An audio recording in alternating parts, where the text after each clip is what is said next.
This morning we're hoping to cover ultrasound in relation to fertility. So really I tried to divide it into three components. Basically, how do you evaluate patients? What do you need ultrasound monitoring for? And the value of ultrasound in terms of outcomes, assessing outcomes and assessing complication. So really before you start evaluation of the patients, there is three components. You want to check their uterus, you want to check their tubes, and you want to check their ovaries.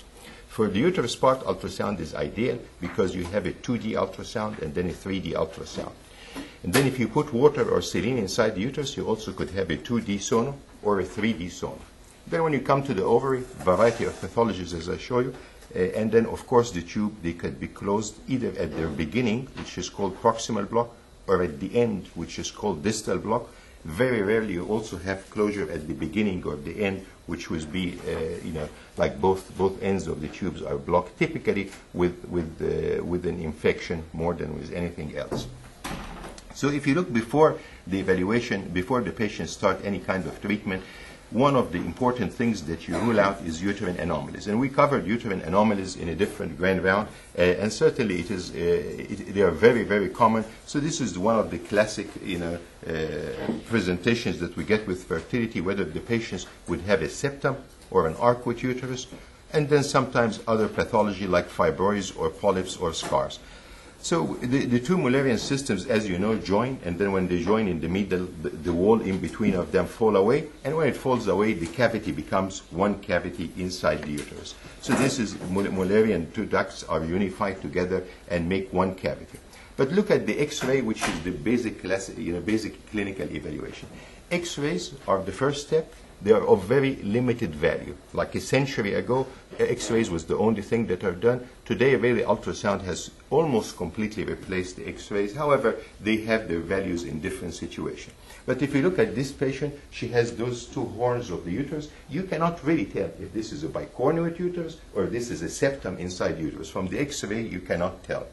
Radiologists go by different signs, so they measure the point where the tube joins in on the right side and the tube joins in the left side, and they put certain formulas. Among them, if this distance exceeds 10 centimeters, then it's bicornuate. In reality, that's totally wrong. I mean, when you hysteroscope and laparoscope the patients, there is no way that you can determine whether this has a septum versus a bicornuate by measuring that distance. They also measure that angle. So this angle, they say if the angle is beyond 120, then it is very likely that this is a bicornuate. Again, wrong. I mean, you can have an angle that is above 120, but still with that angle, you actually have a septum, not a bicornuate uterus as well.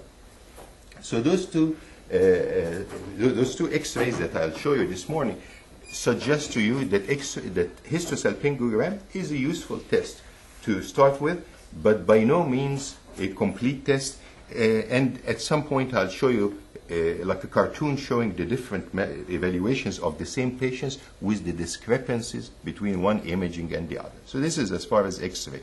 Again, this is an extreme form. Look at that. One side of the uterus is almost up to her right iliac crest, and then the left side is hanging above. This turned out at laparoscopy to be actually septate uterus, not a bicornuate uterus at all. So this was the X-ray. What about 3D ultrasound? 3D ultrasound has basically revolutionized the assessment of the uterus, and with very few exceptions, MRI has become obsolete in those situations. So in the past, we used to send those patients to MRI to determine if they have an arcuate or a septate or this. I think this is part of the 1990s, but now 3D ultrasound. So how do you look at that? Look at the outside. This is the myometrium, and the dense part is the endometrium. Look at the two ends of the dense part. This is where the cornea of the fallopian tube starts.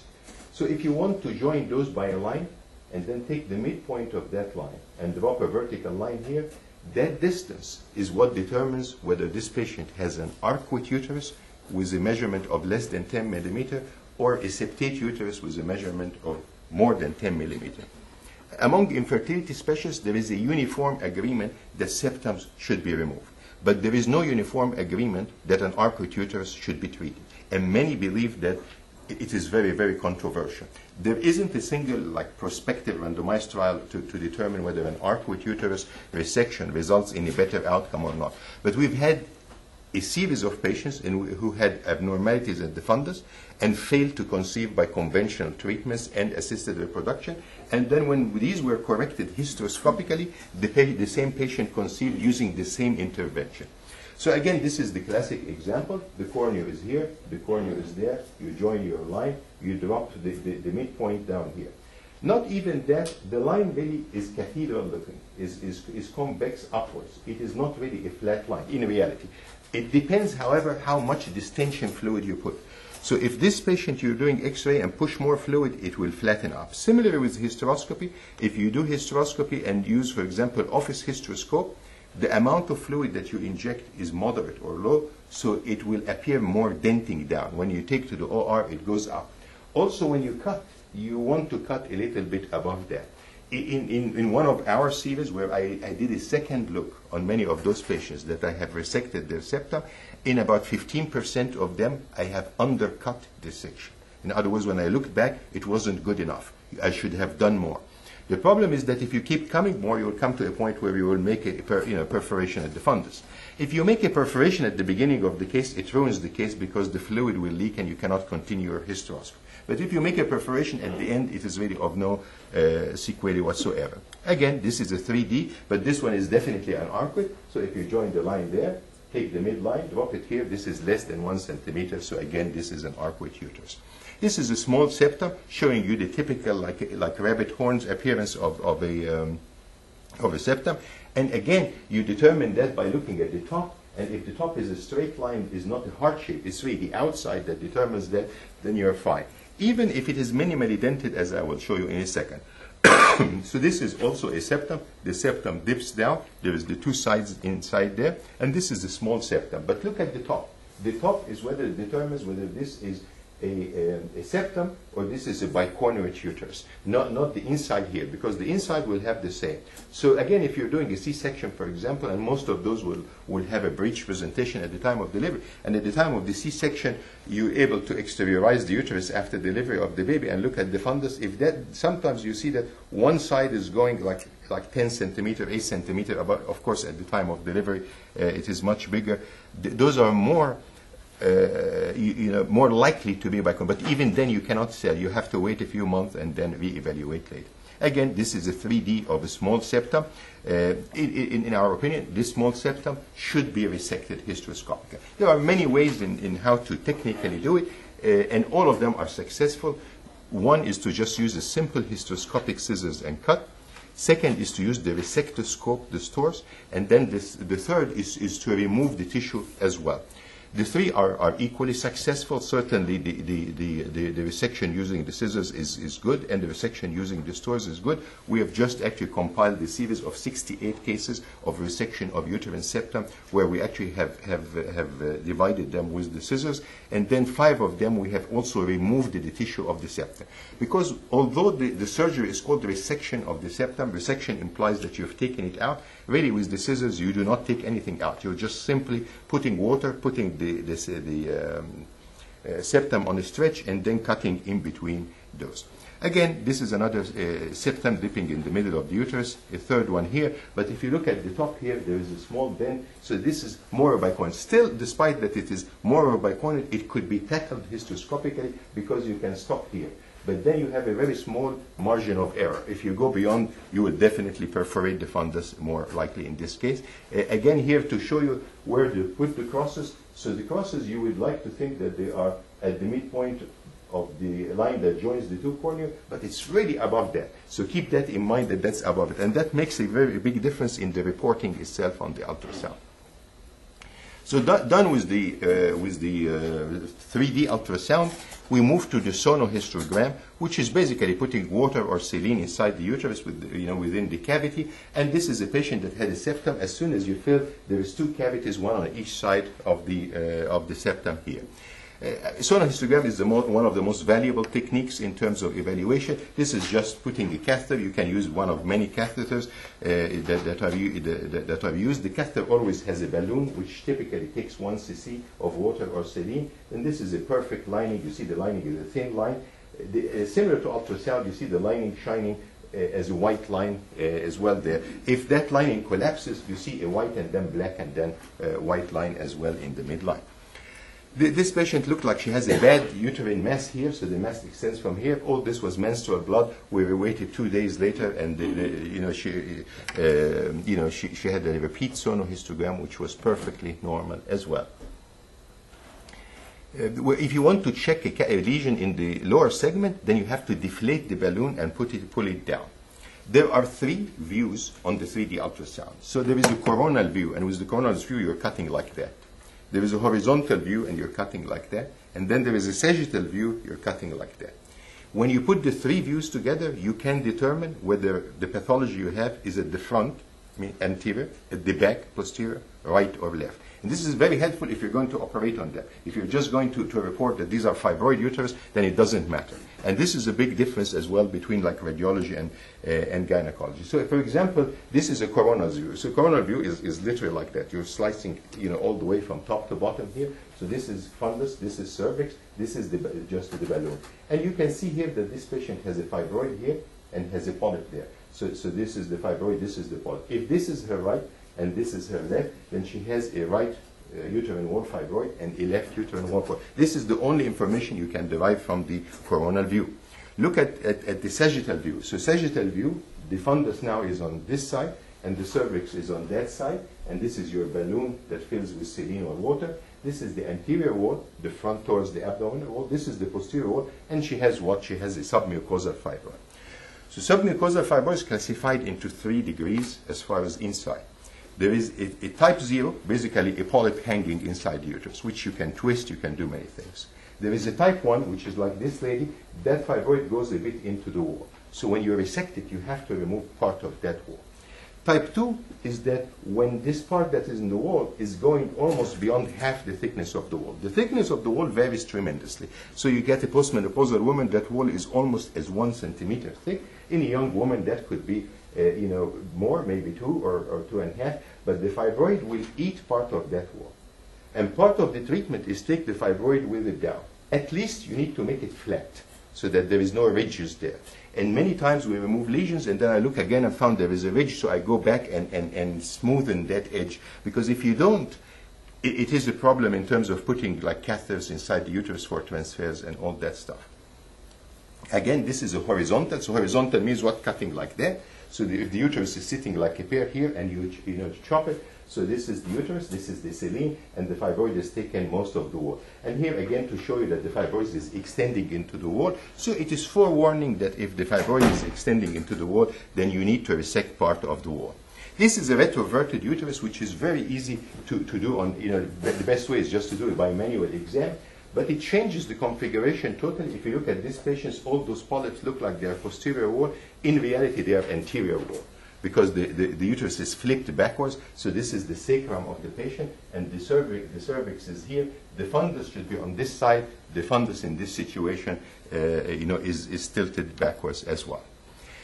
This is one of the benefits of doing both sonohistogram and ultrasound in the office. So this patient presents with abnormal bleeding. You do ultrasound, all you can see is thickened endometrium. That's the first report comes as thickened report. So if the patient has a clinical problem and you find a thickened endometrium, then polyps are one of the commonest things. Again, could be polyps, fibroids, or scar tissue. So we do Doppler, and this shows you a feeding vessel. Almost every polyp has a feeding vessel there, and that's why when you do a DNC, when you do a polypectomy, you get a minimal bleed from that point. But that is a polyp there, and that is the feeding vessel, and the feeding vessel is at the top with the Doppler there as well. This is a coronal view, and the coronal view here showing you the fibroid on this side and showing you the polyp on that side, and the fibroid is coming from the left wall, and the polyps are coming from the right wall of the uterus. Again, sonohistogram. This is a sagittal view. So the funduses were on this side, the cervix is there. This is the anterior wall showing you a type 2 fibroid. So that fibroid is literally in the wall of the uterus, and the polyp is inside, there as well. This cartoon puts you the four together. What do I mean by four together? So this lady comes in with some kind of abnormal bleeding. So you do ultrasound. All you can tell from the ultrasound is what? That her endometrium is thickened. Thickened above and beyond the usual. So of course this is age dependent. So for postmenopausal women you want it below 4 millimeter. For younger women it varies tremendously in the site. So with this thickened endometrium you want to do further evaluation. Should everything be available in the office, it's ideal to do a Doppler. It will show you the feeding vessel that I've shown you in the previous slide.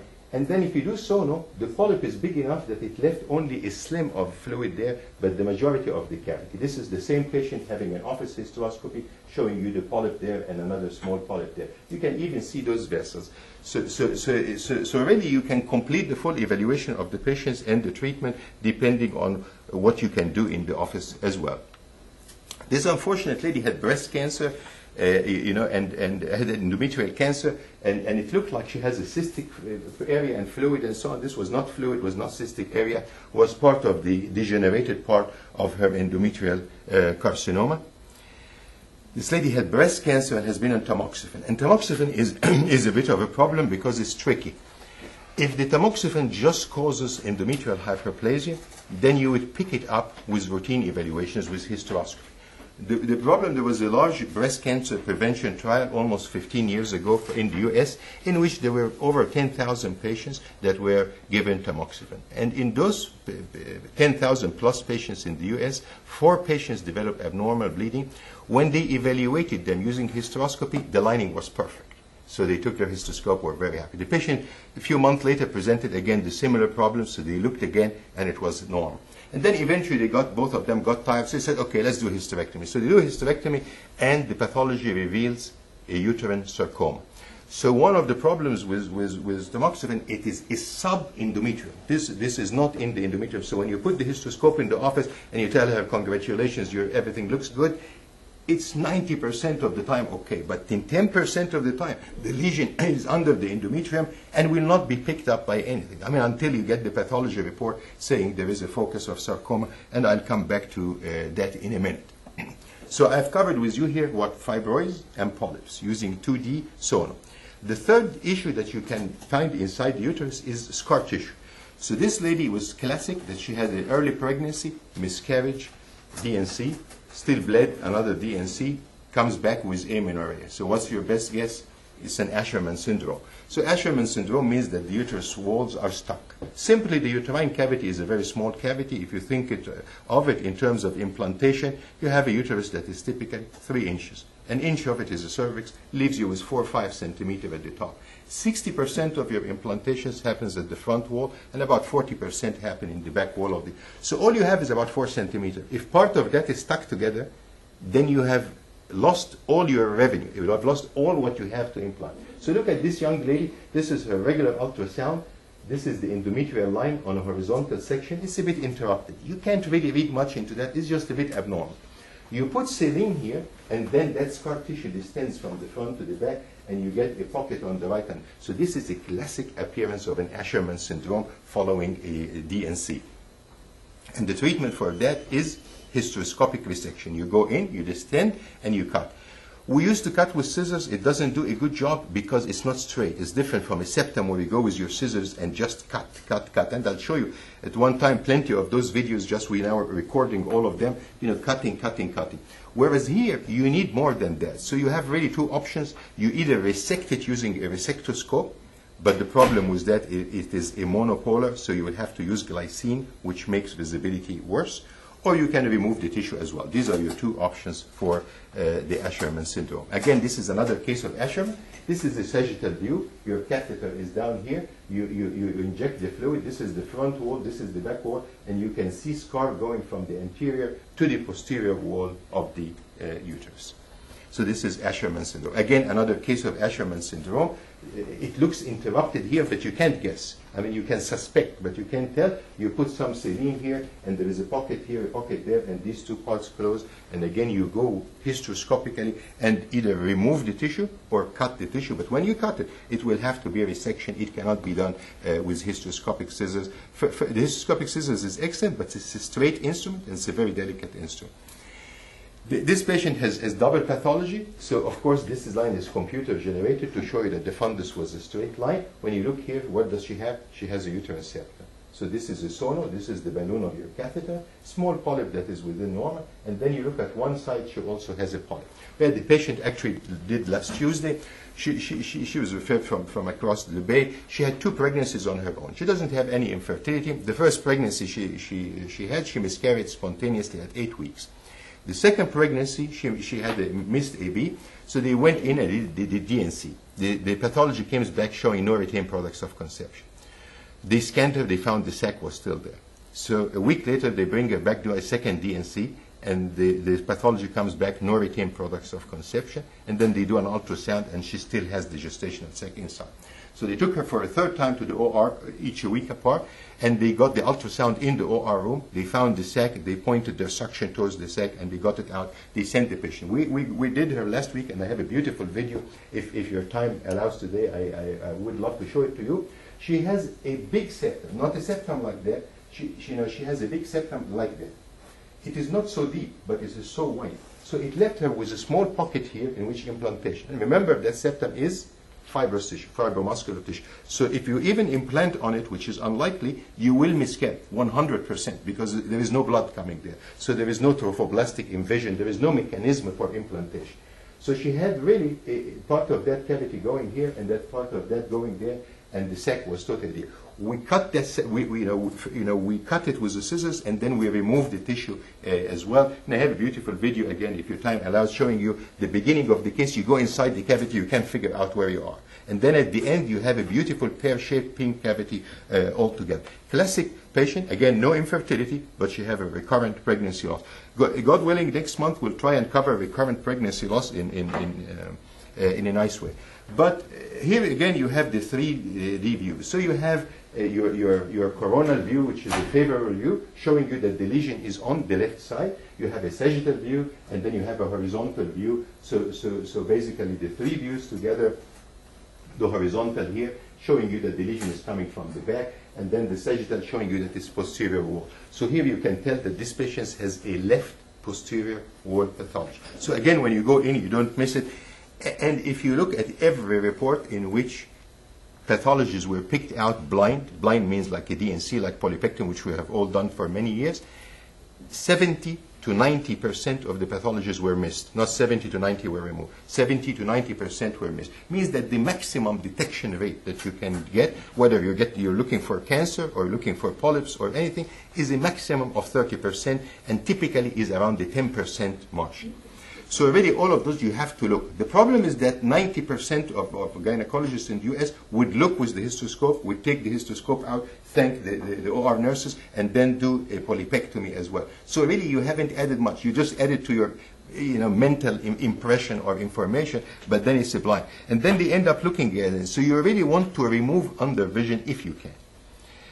So this is the uterus, its evaluation. What about the ovary? The ovary quickly has lesions. Fortunately for us, they are easily discernible. And from our residents' point of view, really it's ideal if you're going to do those in your office that you just keep in your mind there is only 3 or 4 common things. Forget about the rare stuff, the weird stuff that we talked about. So this is an endometrioma. It looks mottled. It looks like a bad TV screen. This is an endometrioma. If you see that, this is, it cannot be something else. I mean, there is only one differential diagnosis. There is this endometrioma as well.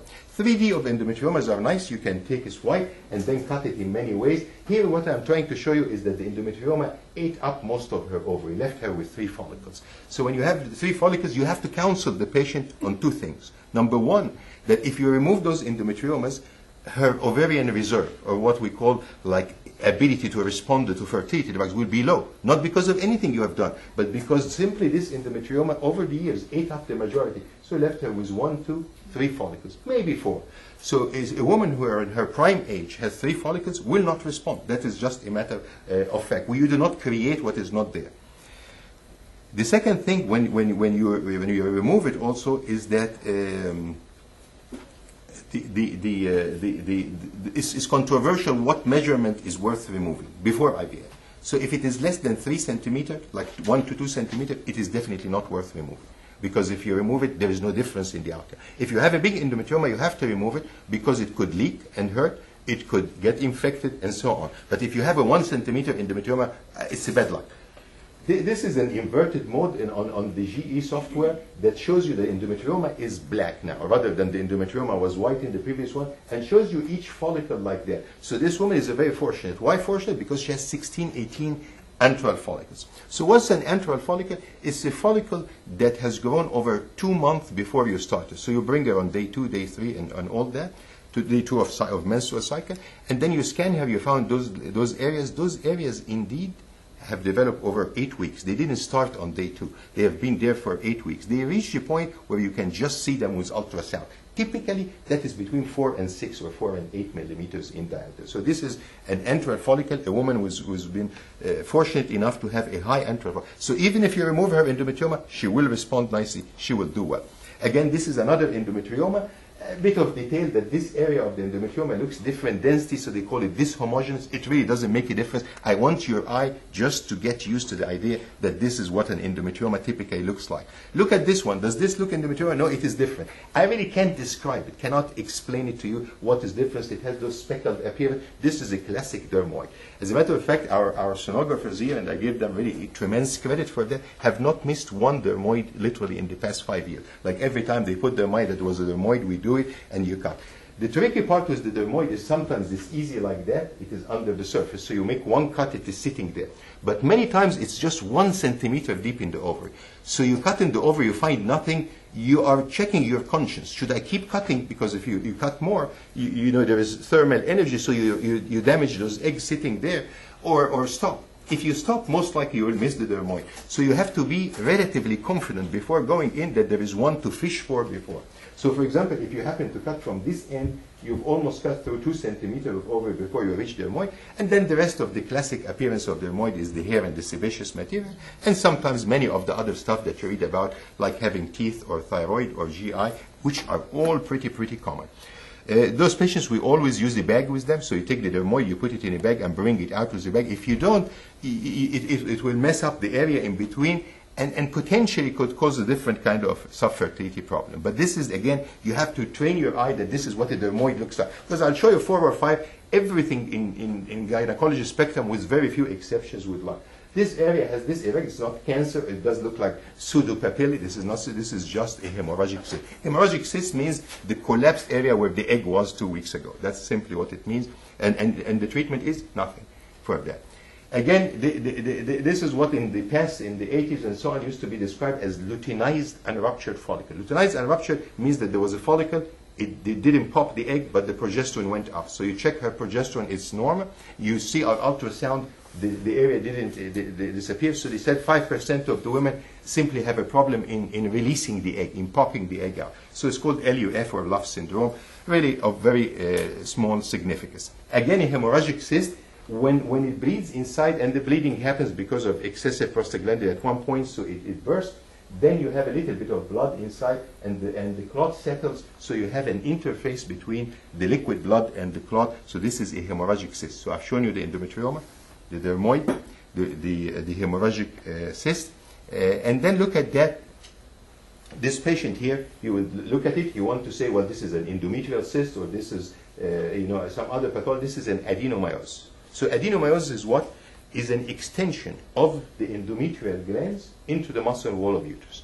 It's totally different disease from endometriosis. So endometriosis, you look in the pelvis with your laparoscope, you find nodules here and there and so on. Here there is nothing to do with endometriosis on external. So they call it endometriosis interna, one of the old names, but basically it's a cyst here. Many of those patients, actually there was one of the Canadian radiologists, he did the largest series in the world where he did them before surgery, imaging with different modalities, and then the hysterectomy specimen and puts them against you, showing you those. Those patients are extremely symptomatic, typically menorrhagia, chronic pelvic pain. Very symptomatic. Adenomyosis is a miserable situation. And again, one time I'll show you the videos, and I have them of excising those adenomyoma from within the uterus. So you remove the adenomyoma and still leave the uterus. Dr. Lewis. Peter, back up just a minute. What is the residents need to listen to this? What's the treatment of choice for a dermoid? The treatment for choice for dermoid really is excision if there is an indication. So let's say it's a big. I mean, let's say it's a nice sized derm. Let's say it's 7-8 centimeters. And she's having some pain. I mean, it needs to come out. How do you treat that? What do you do? Historically, they were opened up until the early 80s. Okay. So they had a laparotomy, ovarian cystectomy, or wedge, but preferably ovarian cystectomy, opening the cortex, enucleating it, and repairing the ovaries. In the mid-80s, a guy called Paul Devroy in Belgium started to do it laparoscopically, and they almost like made him quit medicine because they considered it heretical, because classically this has what? Sebaceous material and hair. And whatever careful you are, that spills. So he went in and did it laparoscopically. This is in the mid-80s. I was actually a witness of this process. So they actually got mad at this. Was the Free University of Belgium in Brussels. So he was the first to remove those laparoscopic. And since then, we all removed them all laparoscopic. I mean, there is really very little place in opening up those patients. Yeah, and so are you doing a total oophorectomy? Never. Okay. Never. And so let me ask you a question. What is the success rate of doing a cystectomy on patients, laparoscopy, using a laparoscope, or doing it open? What is the success rate? I mean, open should be 100%. Laparoscopy should be close to that. The only problem is after, so say, if I show this one here, the only problem is sometimes you get occasional oozing, so you start bleeding, and then at some point, one feels uncomfortable, so it ends up removed. But that is much less frequent here than with endometriomas. So if you look at dermoids, they bleed very little. If you look at endometriomas, as one of the other guys in Belgium says, the operation starts beautifully and ends disastrously. So you open the cortex, you take out the endometrium, it shells as beautiful as ever. Once you come to the base, it bleeds in the base, and that's coming from the hilar, and then you end up either cauterizing because you're so stressed, so you lose the ovary, and so. But the success rate should be 100%. I mean, frankly, we do them now robotically, so beyond even 100%. I mean, you cut the stuff, you cut it out. You can know if you want to cut with the scissors here, or go out a millimeter or two, and so forth. The reason why I pointed out is that I've seen 2 cases from 2 different patients that were done in this hospital. One of the physicians is in this room where they basically just put a clamp across it and took the ovary out. In young people, okay, and of course, 15% of the time they're bilateral, or they'll recur on the other side. Exactly. So that is, if you do that and you go to Dallas, Texas, you will get to go back to Dallas, Texas.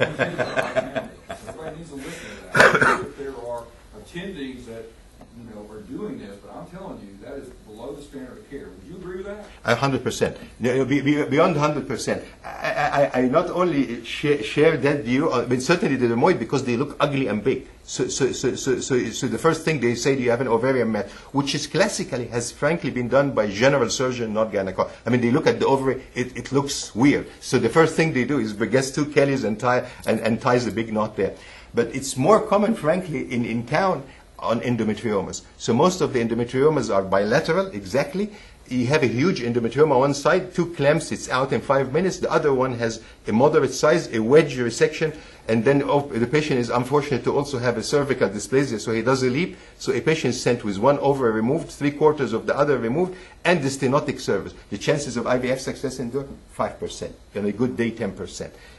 So most of the guys, frankly, decline those patients. They tell them, either go for a surrogate or go for egg donor and don't bother. But this is the commonest thing. As a matter of fact, there is a whole paper in the American Journal in 2005 just addressing that issue on endometriosis, showing that aggressive, and I think we talked about that one time, that not planned, well-planned surgery for ovarian endometriosis results in a significantly lower outcome compared to well-planned surgeries.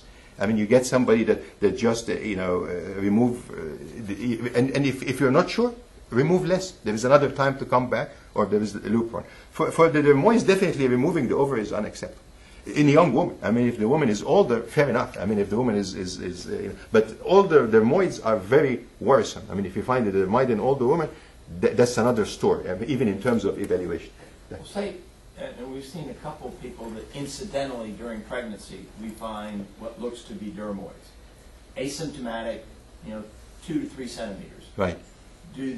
Should they be removed at some point postpartum? I think postpartum is fair enough. Of course, during pregnancy, we all cherish your patients, so they don't touch them, But if she has, for example, a C-section, I think the dermoid could be removed in a C-section after you get the baby and close and irrigate and so forth. Laparoscopically at 6 weeks or exactly. 3 months, they should be removed. 3 months, definitely. I mean, big dermoids, no question. And similar with the endometriomas. The endometriomas' life has changed. I mean, like in the past, people used to go for like 8 millimeter, endometriomas. And then the group from Spain, actually, this author, Juan Garcia Velasco, did a study, showed that there is no difference. I mean, you have a 1 centimeter, but you have a big endometrioma.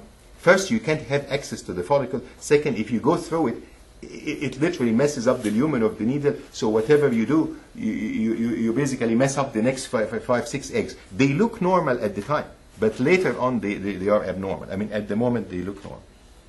One thing I would mention is that sometimes the dermoids take up the entire ovary. You don't have any choice but to take. Of course. Of course, yeah. No, of course. And there is everything else. And then technical things happen. I mean, you go in there and the ovary is stuck to her rectum on one side and the sigmoid on the other side and the back of the uterus. By the time you freed it, there is no ovary. I mean, Monday, actually morning, he did a bilateral hydrosalpinges in a very young girl that is coming for IVF. Huge hydrosalpinges. One side, and first it was read by ultrasound as an ovarian cyst, but when we put a blue dye during the surgery, the dye distended the cyst, so it's obvious that it's fallopian tube, it's not cyst.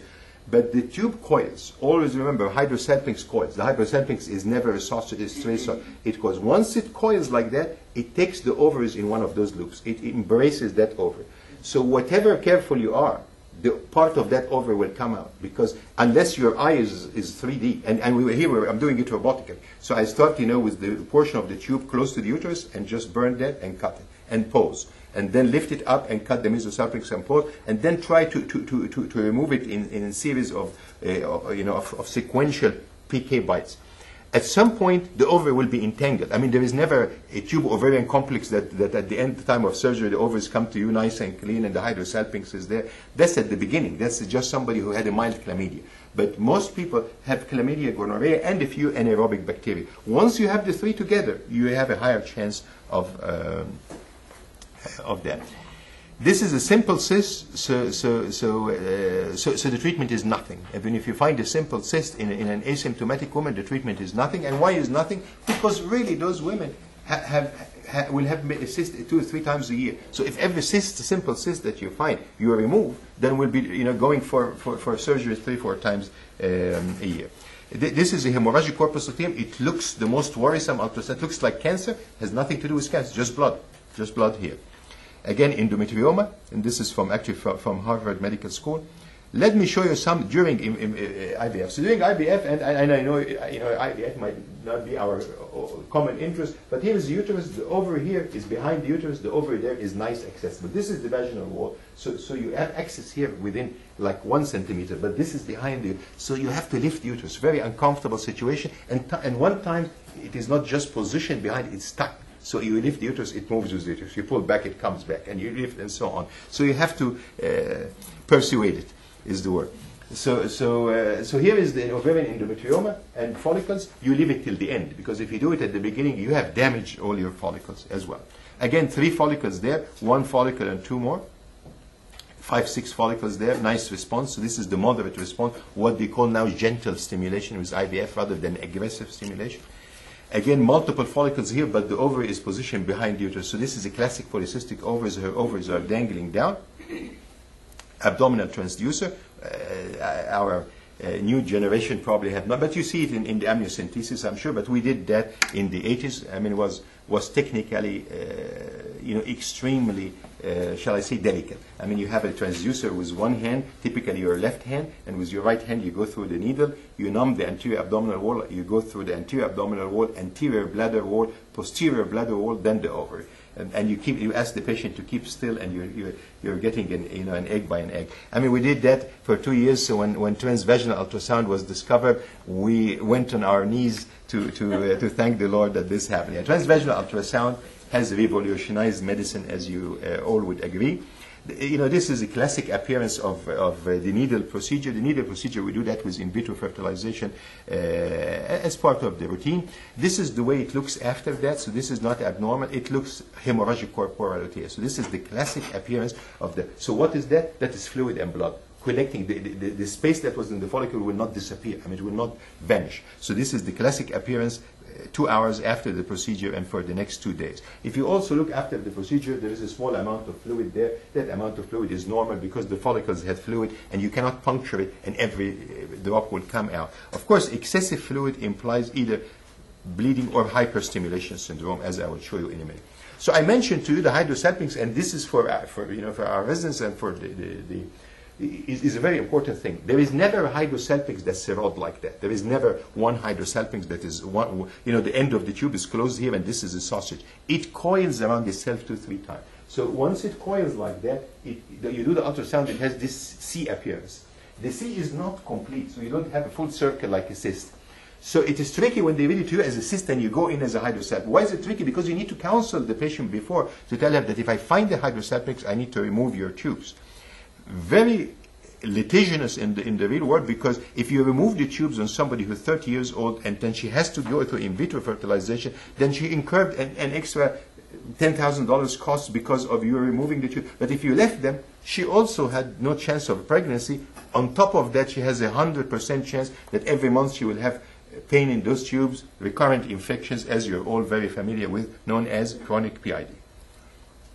This is for embryo transfer. So this is a beautiful picture. The bladder is full, the uterus is straight. You put a catheter, it looks like a straight rod. This is when the gods are smiling on you. You just have a straight path like that. How many times does this happen? Not the majority of cases. So this one, the bladder is full. She doesn't have adhesions. So this one did not have a C-section. But look at that angle. So you go there with your catheter, it hits that and you come back. It hits that and you come back. So you want to put more fluid, but even with more fluid, because the measurement is that the fluid goes to the fundus. So first you push the bowel out, and then second you straighten the uterus. So two purposes.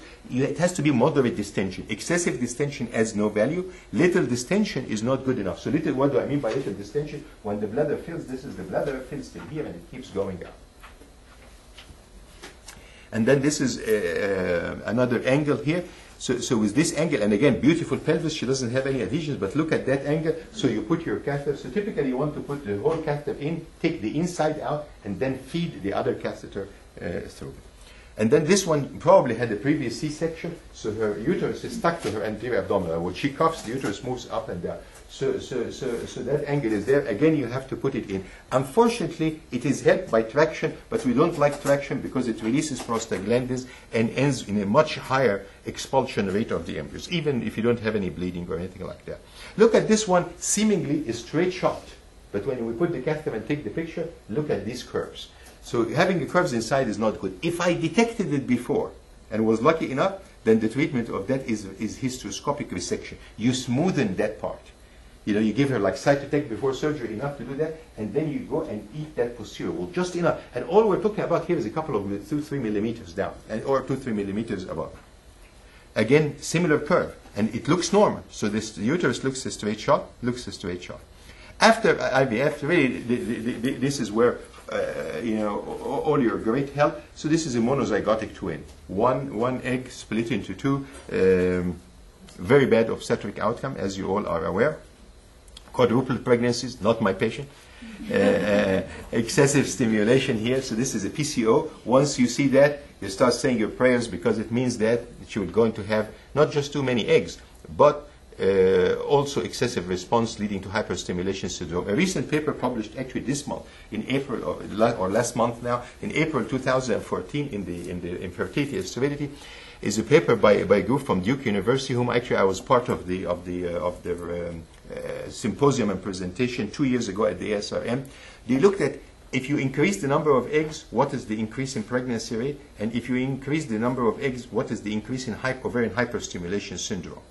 So basically, if you have from 1 to 5 eggs, you have the lower pregnancy rate and the lower chance of hyperstimulation. 5 to 10, higher pregnancy rate, higher chance of hyperstimulation. 10 to 15, highest pregnancy rate, higher hyperstimulation. If you go beyond 15 eggs, the pregnancy rate does not increase, stays exactly the same. So if you go 20, 25, 30, 35, 40, I mean to any number, you will still get the same pregnancy rate, but the hyperstimulation continues beyond. So the message is that 15 is your ceiling. In the US, this is totally different from Europe. I mean, in Europe, they tend to do gentle stimulation. In the US, they do most competitive stimulation, because the higher the chance, the higher your success rate. So you want to give, so you have a patient who is a moderate or high responder, and you give her excessive drugs. So this is a typical polycystic ovaries with excessive response. This is also excessive response during the stimulation. These two are both our patients, and both conceived and both had hyperstimulation. And then this is actually from Harvard Medical School, from Dr. Levine there, and showing you the stuff. This is one of her patients who presented 3 months after that with severe right lower quadrant pain. And they wondered, and then at the end they did this ultrasound, and this shows you this appearance. Any guesses what is that? Shamik, you're the lady on the spot. You're the iris. Guess what is that? 12 weeks severe right lower quadrant pain, doubled up bend, and then she goes to Harvard Medical School. They do an ultrasound and they find that. What is that? Just guess. I mean, no penalties. Yes. Yes, exactly. Ovarian torsion. So this is ovarian torsion, and it is mottled. And if you do Doppler, usually you get low blood flow. But yeah, exactly right. So even one day in REI and you're okay. So this one, severe pain also. This is a necrotic fibroid. This one is PID. So this is 3 weeks after her egg retrieval. So and she had also pain and fever and so on. So this is classic PID, and they put Doppler on it, and you can see that there is blood supply there. So this is what you call tubal ovarian complex. Not common, but typically it's seen in women who have previous pelvic infections. Extremely uncommon to see it in somebody who comes with a clean pelvis. Because the way ART is practiced is different east and west, so most of the cases I've done, for example, in the east are for male infertility, so you never have problems. Because the women never had endometriosis PID, and not never. I mean, in the group of women who came because their husband had azoospermia or had oligoathenospermia, so you don't get this stuff. But if you start doing it for pure gynecological cases, you will get more issues, and also the pregnancy rate will be lower, because if you deal with endometriosis, your pregnancy rate is basically almost half. Almost half. I mean, take group for group, and you take a patient with the same age, same husband, same sperm, same everything. Her chances are 50% to her sister who's sitting there and does not have endometriosis. Again, here is an appendicitis, acute pain, and she has appendicitis. It is, the treatment of that is straightforward. All the treatments of those is laparoscopic management, whether appendectomy or. Intradecidual sign, subchorionic hematoma, very, very common. The subchorionic hematoma, unfortunately, increases the odds of miscarriage. How much, nobody knows. What is the size, nobody knows. But certainly subchorionic hematoma is associated with a higher miscarriage rate. Many of them continues. If you look at women who bleed during pregnancies after ART, 15 to 35% will bleed in the first 12 weeks. In women who continue and deliver a normal baby at the end. Again, a molar pregnancy. So this woman, it was 11 weeks, presented with pain and bleeding, and it was a molar pregnancy. Lot of blood in the cul-de-sac. What's your guess? We want student on this one. What's your guess? So this woman comes doubled up with pain, have blood in the cul-de-sac. Or what looks like turbid fluid. The difference between blood and normal fluid is that the normal fluid is jet black, the blood is turbid. I mean, that's again, it's a guess. In the old days, we used to aspirate it. That's gone. Coldocentesis is gone. So what do you guess? She's bleeding, she's pregnant, she's in pain. Yeah, ectopic pregnancy. So the patient, we scan her, and she has, this is her uterus. So she has here twins inside the uterus, and you look at the fallopian tube, she has an ectopic pregnancy. So this is a heterotopic pregnancy. So heterotopic means what? Means combined intrauterine and extrauterine. Under normal circumstances, the odds of that is 1 in 30,000. With IVF, the odds are 1%. So it moves from 1 in 30,000. Actually, two guys from Georgia, from MCG a long time ago, published the incidence in natural pregnancy, a guy called DeVaux, and they reported that the incidence was 1 in 30,000. After IVF, we reported the first large series in 1991 of 17 consecutive heterotopic pregnancies following IVF, which is really rare. 17 patients had pregnancies inside and outside, and the incidence was approximately 1% of pregnant women. The treatment of that is not methotrexate. You agree? Why not methotrexate? Because she still has twins. So you can't give her methotrexate. The treatment is one of two things. If you have high intervention access to ultrasound, then you can do aspiration of basically aspiration of the sac if it's early, or even if the cardiac activity is there, you can inject potassium chloride.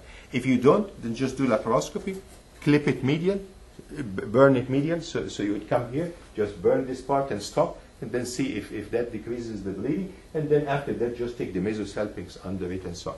Problem is that uterus is very, very vascular, and I'm sure you scrubbed on many of the recent cases where they had interstitial, and you see how those patients are more likely to bleed and so on.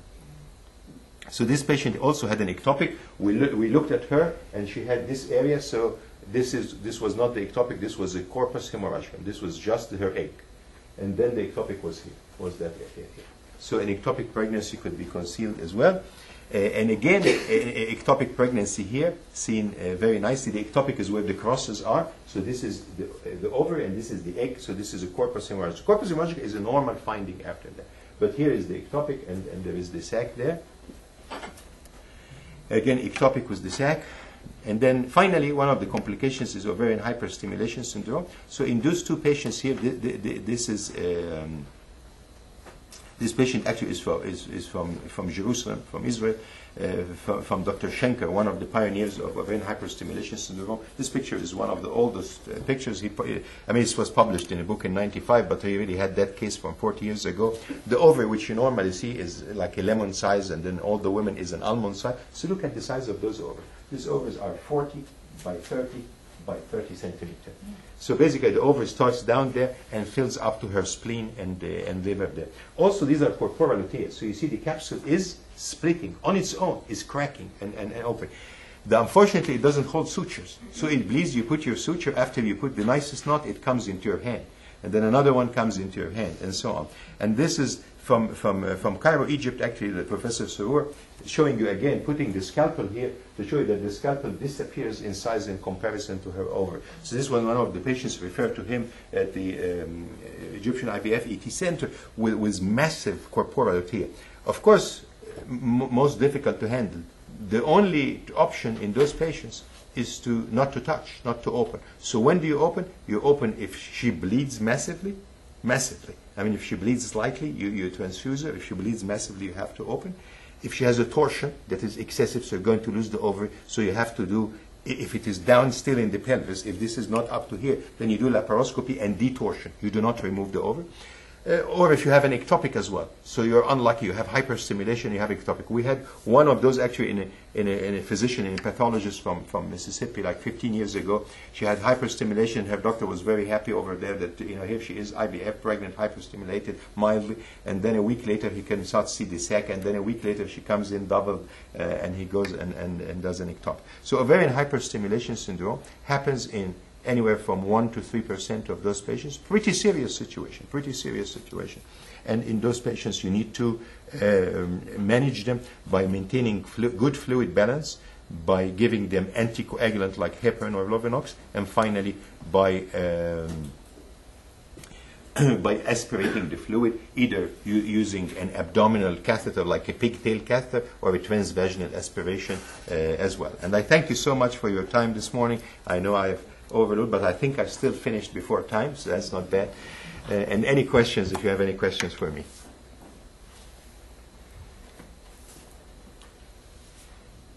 All right.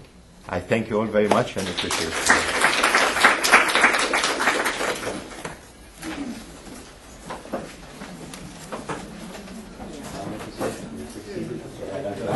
You are wonderful. Thank you, sir.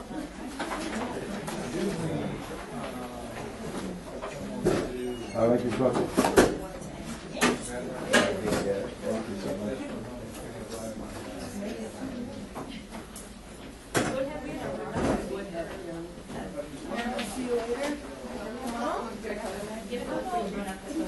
Oh, you should have asked us.